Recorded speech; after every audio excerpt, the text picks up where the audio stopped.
Guys, it is Tuesday.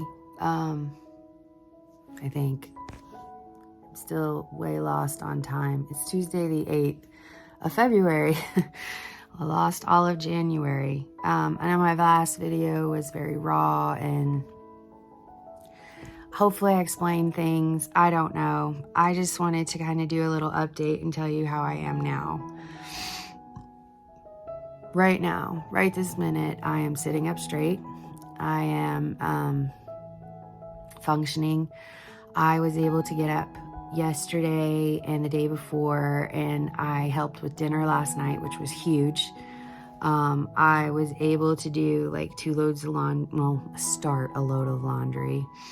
I'm able to walk around a little bit. I feel now like I have the flu, but not the flu that's killing me. So I'm still hurting pretty bad, not as bad as I was. I still have some pain up in my neck and my lymph nodes in my neck, which makes sense now that I know that my body was attacking my mouth and my thyroid again. One of the levels that we got back from the most recent blood work says that my TSH is up to like almost 8. You're supposed to be between 2 and 4. So that means that this lovely gland again has been attacked and that it's causing some major problems, but we don't know what it is yet because it's a thyroid and it's a pain in the butt and nobody knows. It takes so long to figure out how to help it. I'm fearful today. I'm fearful today because I'm on my last day of prednisone.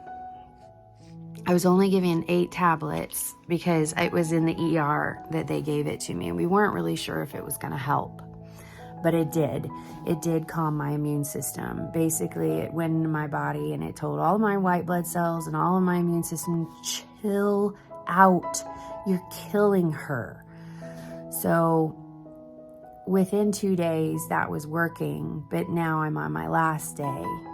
And I'm terrified that when I run out of this, that I'm going to go right back into relapse.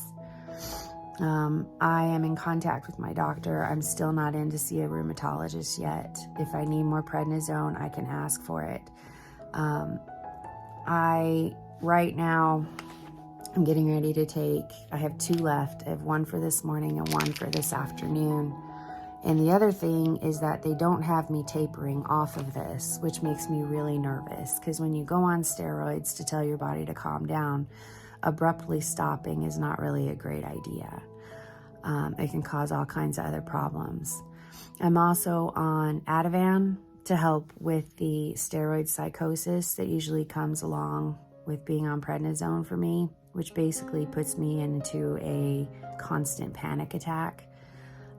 Makes you it makes you crazy. It gives you psychosis for me, which is why I don't like steroids, but sometimes it's the only thing that can save my life. So I have a few more of the Ativan than I do of the prednisone, which doesn't make sense to me. So what I'm going to be doing today is I'm going to be calling my doctor and asking, do I need a different type of prednisone that I can be tapering off? Is it okay for me to just dead stop after today? Am I going to be right back in the hospital if I stop? I'm scared of that. Because when this prednisone starts to wear off, I don't know what's going to happen to my body. Tired of being upset about it. Also, the worst part about being on this prednisone is that now I am immune suppressed. I've been doing tons of research. I already knew all of these things, but I wanted to relearn them. Prednisone is a immune suppressant, which means that it did tell my immune system to stop fighting, and to stop fighting not just what it was fighting, but to stop fighting everything. And that includes new things that can come into my body. A cold, COVID, strep throat, anything that I catch now, I can't fight.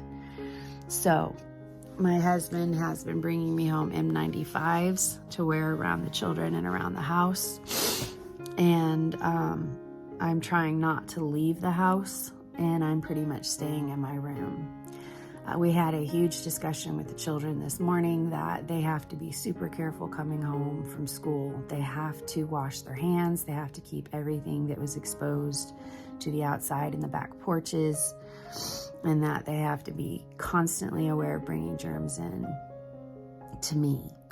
So my husband has been working like crazy, but he begged me not to come out of my room until he can sterilize the house. One of the scariest things through all of this, and this is going to make me cry, is that Brandon's always been terrified of this, of something happening and me not getting better, about this lupus taking me out. But he's never ever said it to me. But we were standing in the kitchen yesterday or the day before trying to cook dinner together when I was just getting better. And he looked up at me with tears in his eyes after I'd been explaining my immune compromise now, about how dangerous it is for me to get out there in the world right at the moment, at least for the next month. And he said, yeah, a bunch of my coworkers asked me what our plan is if you don't make it, if you die. And he just started kind of crying. And I couldn't cry because I had to be the strong one at that moment, because this is what my husband's been thinking about. Alone, and not discussing it with me because it's such a scary topic. And I said, well, honestly, our plan, if I die, is that you take the new RV that we bought, you go home, you park it on your parents' property. Your mother and father are getting ready to retire, and they could help you with the children, and you could work. And life goes on without me. I don't think we're there yet. I don't think God's taken me from this earth yet. I think there's a lot of scary things that'll be happening, but I don't think I'm done yet. I still feel like I have a purpose here, even if it's just to help raise my children. But to have that kind of conversation with your husband and for him to go, we need to make a will. We need to have a plan if you don't come out of the hospital. I'm no longer right this day, and that's all I can say is today I'm not dying. I don't know about tomorrow. I don't know about the next day. Honestly, none of us really do. I just have more of a reason to think about those things. But I'm still kicking, and I value every day that I am. I hug my children every day. I realize that, hey, I'm sitting up. I'm so sick of TV and watching movies and reading books, because it's all I do is sit here and I'm so bored. But I'm alive. And there's so many other people out there in the world that are in scary situations like this, especially because of COVID. And it's a wake up for the world. I've been dealing with this since I was 12. Way worse lately. But you know what? There's two roads. There's the road of anger and frustration and fear. Or there's the road of gratitude that I'm still here. That I'm not as bad as I was yesterday. And even though I might be worse tomorrow, today's okay. And that's where I live. I live in today.